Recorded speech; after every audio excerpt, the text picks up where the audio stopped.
예수님은 공생애 중에 수많은 기적들을 행하셨는데 이 중 가장 인상적인 것은 죽은 자를 살리신 기적입니다. 복음서에서 예수께서 공생의 기간 동안에 죽은 자를 살리신 기사가 3번 나옵니다. 오늘 본문의 나인성 과부의 아들과 더불어 회당장 야이로의 딸과 또 나사로를 살린 것이 바로 그것인데, 이는 모두 예수님께서 죽음에 처한 인생의 슬픔을 깊이 동정하여 신적인 권능을 베풀어 소생시키신 것이었습니다. 이 땅에서의 공생의 사역의 마무리도 결국 십자가에서 죽으심과 이 죽으심을 극복하고 3일 만에 부활하는 기적으로 종지부를 찍으셨습니다. 이를 볼 때 죽은 자를 살리신 기적은 예수님의 수많은 기적들 가운데 최고의 정점에 해당한다고 볼 수 있습니다. 오늘 본문만큼 복음의 본질을 그대로 드러내고 있는 내용도 찾아보기 힘들 것입니다. 하나님께서는 예수님을 보내주신 이유는 사람들이 간절히 졸라서가 아닙니다. 예수님께서 온 인류를 위해 죽어주실 때 사람들은 자신들이 예수님의 대속의 죽음을 필요로 한다는 사실조차 몰랐습니다. 그러나 예수님께서 그저 인간들을 불쌍히 여기사 찾아와 주시고 또 죽어주셨던 것입니다. 오늘 본문은 그러한 복음의 한 모습을 한 이야기 속에 고스란히 담고 있습니다. 오늘은 본문 말씀을 통해 장래 행렬에 찾아오셔서 나인성 과부의 죽은 외아들을 살려주신 예수님에 대해서 약간은 다른 각도에서 생각해 보려고 합니다. 과부의 죽은 외아들이 아닌 외아들을 잃은 과부의 포커스를 맞추고 본문을 바라보시기 바랍니다. 이 사건을 통해 성서시대 과부의 사회적 위치를 이해할 때 과부의 외아들을 살려주신 예수님의 목적과 그로 인한 은혜가 새롭게 다가올 것입니다. 나인성 과부의 아들을 살리신 본 사건은 복음서 중에 유일하게 누가만이 기록하고 있습니다. 본문 11절 말씀을 보면 누가는 나인이라는 성 이름을 구체적으로 언급하고 있습니다. 나인은 히브리어로 즐겁다라는 뜻입니다. 그런데 즐거움 자체를 의미하는 나인성에 즐거움과는 전혀 거리가 먼 사건이 눈앞에 펼쳐지고 있습니다.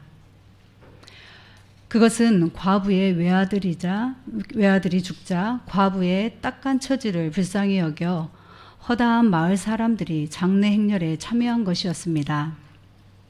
11, 12절을 보면 우리는 두 행렬을 보게 됩니다. 하나는 나인성으로 가시는 예수님의 행렬이고 다른 하나는 나인성에서 나오는 나인성 과부의 아들의 장례 행렬입니다. 하나는 생명의 행렬이고 하나는 죽음의 행렬이었습니다. 생명의 행렬은 예수님의 행렬이었습니다. 예수님은 생명의 근원으로서 나인성에서 하루길 정도 떨어진 가버나움에서 죽어가는 백부장의 종을 살리고 또 다른 수많은 사람의 영혼을 살리기 위해 나인성으로 가시는 길이었습니다. 나인성 과부의 슬픔이 더욱 처절한 것은 그녀의 아들이 단지 젊은 청년의 나이로 죽었다는 것 때문만은 아닙니다. 물론 이 사실도 너무나 슬픈 상황이죠. 그런데 거기에는 또 다른 이유가 있습니다. 그것은 그 죽은 아들이 단 하나뿐인 그녀의 독자였기 때문입니다. 하나밖에 없는 아들이 죽었으니 그것도 그 아들은 과부로서 의지할 곳 없는 그 어미의 유일한 희망이었을 테니 그녀의 슬픔이란 가히 헤아리기 어려울 정도였을 것입니다. 과부의 슬픔은 이 땅에 사는 인생들의 비극의 절정을 묘사해주고 있습니다. 여인이 과부라는 사실은 그 가정의 비참한 경제 생활을 입증합니다. 1세기 당시에 여자가 자기의 생계를 꾸려나가는 것은 극히 어려운 일이었습니다. 이처럼 어려운 여건 속에서 마지막 소망이었던 외아들이 죽었다는 것은 엄청난 상심에 빠졌음을 나타냅니다. 한편 이 성 주민들은 그전에도 이미 이 여인을 위해 죽은 사람을 한 번 운반해 주었을 것입니다. 그 죽은 사람은 물론 이 과부의 남편이었을 것이고요. 그러나 이제 그 여인은 하나밖에 없는 장성한 아들을 장사지내게 되었던 것입니다.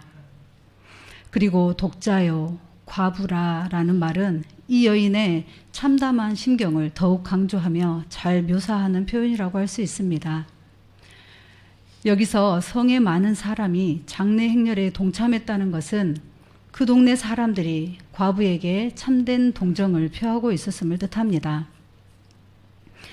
예수님은 즐거움과는 거리가 먼 슬픔, 비탄, 죽음으로 인한 그 죽음이 가득한 나인성을 신방 오신 것입니다. 즐거움의 도시인 나인성 전체를 덮어버린 슬픔의 기운. 이 슬픔의 기운을 제대로 느끼기 위해서는 성서시대 여성과 과부의 사회적 위치에 대해서 알아야 합니다.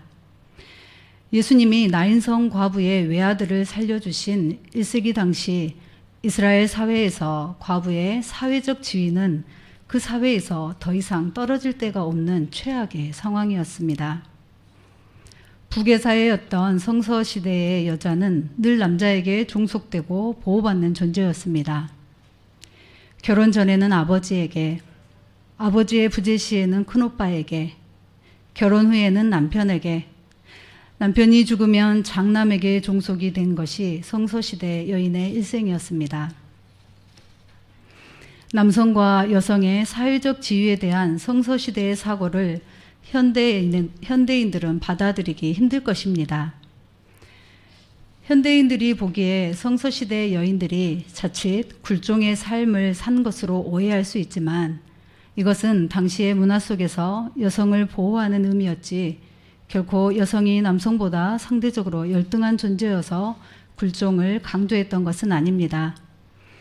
아울러 성서시대에는 전쟁, 통치, 경제, 종교활동 등 대부분의 사회활동이 남성 중심으로 이루어지다 보니 사회적 역할에서 여성에게 주어진 파이가 작았고 여성의 역할은 가정 내로 국한될 수밖에 없었습니다. 주전 2세기부터 여성은 남성의 동등한, 대등한 동역자에서 철저하게 남성에게 종속된 존재로 전락하고 맙니다.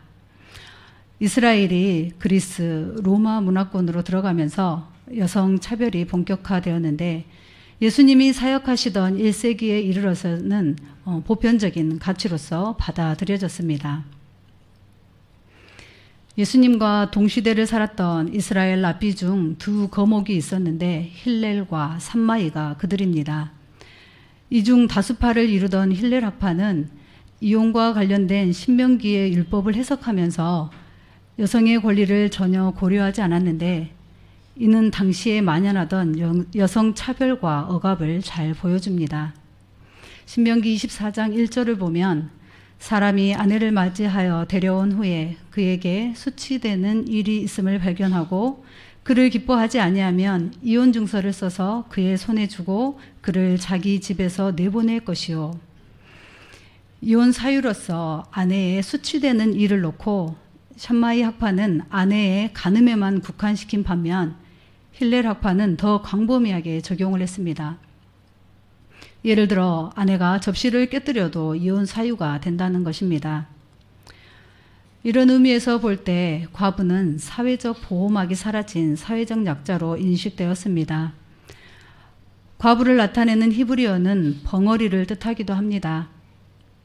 이것은 과부들이 억울한 일을 당해도 사회에서 자신을 변호해줄 그 누구도 없고 그렇다고 하여 하소연할 데도 없는 사회적 벙어리가 되었음을 잘 보여주는 표현입니다. 성서시대의 과부는 쉽게 희생양이 되었고 언제 어디서 갑자기 처참한 상황으로 추락할지 모르는 불안정한 위치에 있었습니다. 외아들을 잃은 나인성 과부의 딱한 처지는 과부의 법적인 위치를 이해할 때 더욱 가슴에 와 닿습니다. 예수님이 공생의 사역을 하시던 주 1세기 여성의 위치는 상속법에서도 나타납니다. 상속은 철저하게 남자 후손에게만 주어졌기 때문이죠. 그러면 구약 모세의 율법은 어떨까요? 모세의 율법도 북의 사회의 전통을 따라 모든 상속이 남자 후손을 중심으로 전해지는 것에는 큰 차이가 없었습니다. 하지만 모세의 율법은 남자 후손이 없을 경우 딸에게 상속이 돌아가도록 했습니다. 아들이 없이 죽은 슬로보앗의 유산이 딸들에게 돌아간 경우가 그 예입니다. 민수기 27장 6절로 7절 말씀입니다. 여호와께서 모세에게 말씀하여 이르시되 슬로보와 딸들의 말이 옳으니 너는 반드시 그들의 아버지의 형제 중에서 그들에게 기업을 주어 받게 하되 그들의 아버지의 기업을 그들에게 돌릴지니라. 모세의 율법은 북의 사회의 특수성 안에서 상속이 이루어지지만 그에 대한 안전장치로서 약자를 보호하라는 명령을 하고 있습니다. 하지만 1세기 이스라엘 사회는 과부를 보호하는 책임은 등한시하면서 오히려 철저하게 소외시켰습니다.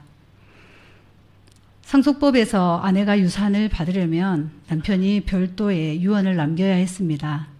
아무런 유언 없이 죽으면 장남에게 2배의 유산이 돌아가고 나머지를 다른 아들들이 나누어 가졌습니다.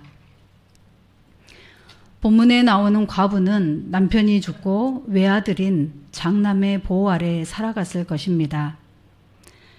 남편의 모든 유산은 외아들에게 돌아갔을 텐데 문제는 이 외아들이 죽으면서 발생을 했습니다. 외아들의 유산이 자연스럽게 남편의 형제들에게 돌아갔기 때문입니다.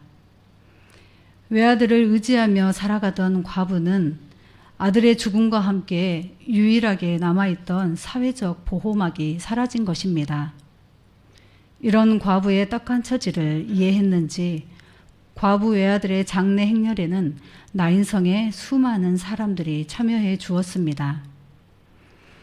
당시의 장례 절차는 남자와 여자의 역할이 확실히 구별되었는데 무덤까지 시체를 운구하는 것은 남자가, 이후 무덤에서 시체에 향유를 바르는 것은 여자들이 맡았습니다. 나인성 장례 행렬에서 마을의 남자들이 시체의 운구를 맡고 장례 행렬의 끝에 죽은 외아들의 어머니와 여인들이 따랐을 것입니다. 예수님은 나인성의 수많은 사람들이 참여한 장례 행렬 현장에 친히 찾아오셨습니다. 흔히 본문을 읽으며 죽은 청년을 다시 살리신 것에만 초점을 맞추기 쉽지만 예수님의 관심은 먼저 외아들의 죽음과 함께 하루아침에 막막한 처지가 된 과부에게 있었습니다. 이것은 예수님이 먼저 장례 행렬의 맨 뒤에서 하염없이 흐느끼는 과부에게 찾아가 위로하신 것에서 알 수 있습니다. 주님께서는 나인성 과부를 보시고 불쌍히 여기셨습니다. 13절에 불쌍히 여기다라는 말은 창자까지 뒤틀려지는 것을 의미합니다. 단 하나의 희망이었던 아들을 잃고 슬픔에 빠진 과부를 보시며 창자까지 뒤틀려질 정도로 깊게 공감하시며 먼저 다가가신 예수님의 모습은 그의 인간적인 감정, 특히 소외되고 불쌍한 자들에 대한 뜨거운 연민과 그들을 향한 인간애를 느낄 수가 있습니다. 14절 말씀을 보면 상여를 맨 자들이나 과부가 예수를 부른 것이 아니었습니다. 예수께서 친히 그들을 보시고 그들에게 가까이 나아가셨습니다. 그리고 죽은 청년의 시체가 들어있는 관에 손을 대셨습니다. 율법에 의하면 죽은 자의 관에 손이 닿으면 부정한 것으로 간주되었습니다.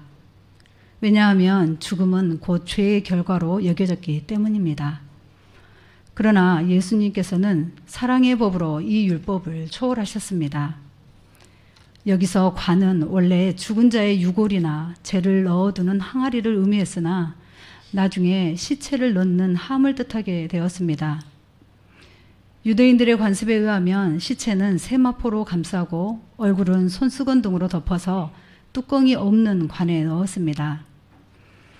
유대인들이 가지고 있는 시체에 대한 고정관념에도 불구하고 예수께서 관에 손을 대셨음은 과부의 슬픔을 자신의 슬픔으로 여기시고 과부를 불쌍히 여기시는 예수의 사랑이 이런 율법의 문자적 이해를 뛰어넘었음을 뜻합니다.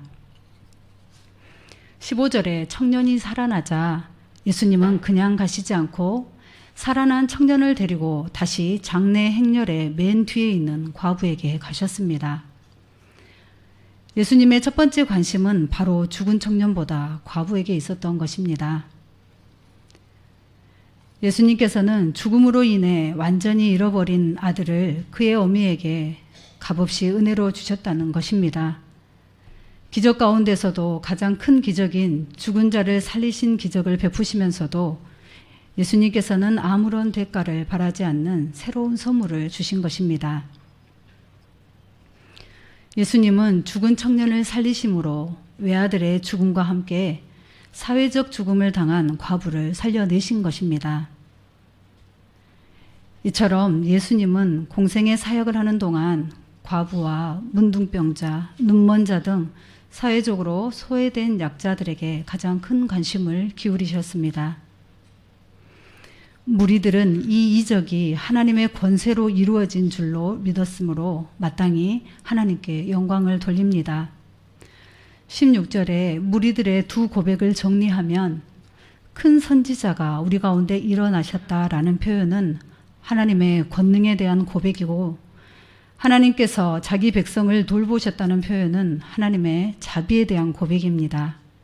17절은 하나님의 권능과 자비를 경험한 무리들이 곧바로 하나님을 증거하는 자리에까지 나아가고 있습니다. 말씀을 정리해 보면 이렇습니다. 예수님께서 죽은 자를 살리시는데 사람의 측면에서는 뭔가 한 일이 전혀 없는 것이죠. 예수님께서 그저 죽은 자의 행렬 앞에 벼랑간 나타나셨고, 예수님이 누구이신 줄도 모르는 과부를 불쌍히 여겨 그 아들을 살려주셨습니다. 예수님은 슬픔과 절망 속에 살아가는 백성들에게 깊은 관심과 공감을 하시는 분이십니다.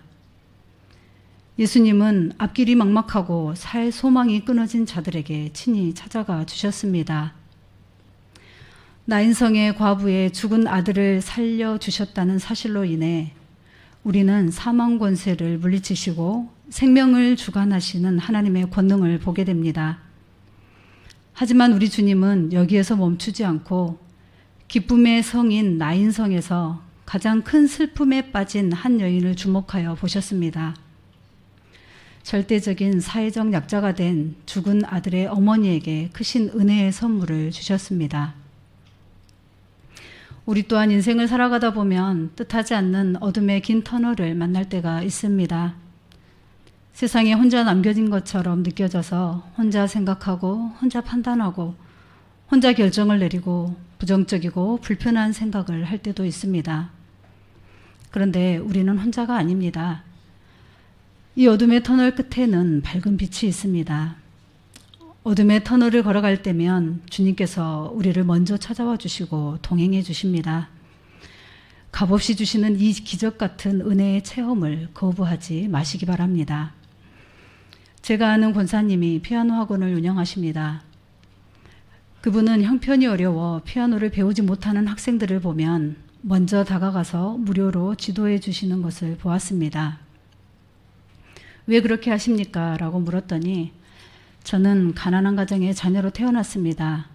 그래서 어렵게 생활했었고요. 학창시절 어려운 형편을 아시고 여러 곳에서 장학금을 받아 학업을 마칠 수 있었답니다. 그때는 그것이 너무 창피하고 가난이 참 싫었습니다. 하지만 하나님의 은혜를 체험하고 나서는 생각이 완전히 바뀌게 되었답니다. 내가 장학금을 받아 학업을 마치고 이렇게 학원을 운영하며 사회 구성원으로 잘 살아가게 되고 학원이 너무 잘 돼서 많은 돈도 벌게 되었지요. 그때 그런 마음이 들었습니다. 대가 없이 받았던 장학금이란 은혜의 선물을 나도 누군가에게 전해주어야겠다고요. 그래서 사회와 환경을 원망하지 않고 값없이 주시는 하나님의 은혜를 나를 통해 조금이나마 경험하면 좋겠다고 생각했습니다. 그래서 주변을 살펴보고 나와 같은 상황을 겪고 있는 그 누군가가 내 눈에 보이면 기도하고 조심스레 다가가 손을 내밀고 있습니다. 동정의 마음이 느껴지지 않도록 제가 왜 이렇게 하는지, 나의 힘들었던 과거를 이야기하며 권유하면 받아주더라고요. 제가 더 감사하고 가슴이 따뜻해지고 뭔가 마음속에 있는 사랑의 빚을 갚아가는 느낌이 듭니다. 여러분, 내 주변에는 나인성 과부가 없다고 하지 마십시오. 내가 그 대상을 찾지 않고 보지 않으려고 외면하기 때문입니다. 예수님의 눈에 죽은 외아들을 잃은 아픔을 겪는 과부가 보였듯이 값없이 받은 예수 그리스도의 십자가 그 사랑을 받은 우리는 이제 그 값없이 받은 사랑을 누군가에게 전달해야 되지 않겠습니까? 우리의 작은 섬김의 손길이 흐르면 이 세상은 하나님의 통치가 이루어지는 하나님의 나라로 더욱 풍성한 은혜를 누리게 될 것입니다. 거저받은 하나님의 그 놀라운 사랑을 누군가에게 흘려보내는 우리 모두가 되시기를 소망합니다. 기도하겠습니다. 살아계신 하나님, 오늘도 연약하고 어둠의 터널 속에 있는 저희들의 인생 속에 찾아와 주셔서 주님으로 인해 살 소망을 가지고 구원의 감격과 은혜의 풍성함을 누리며 주님의 자녀로 살아가게 하심을 감사를 드립니다. 거저받은 은혜를 가슴에 품고 있기만 하지 마시고 주님께서 나인성 과부를 보시고 불쌍히 여기셨듯이 우리 또한 우리의 시선과 섬김의 손길이 주님의 모습을 닮아 긍휼의 마음을 실천하는 저희들이 되게 하옵소서. 오늘도 헤아릴 수 없는 귀한 은혜를 값없이 우리에게 쏟아 부어주신 예수님의 사랑이 이웃을 향해 흘러가게 하옵소서. 예수 그리스도의 이름으로 기도드립니다. 아멘.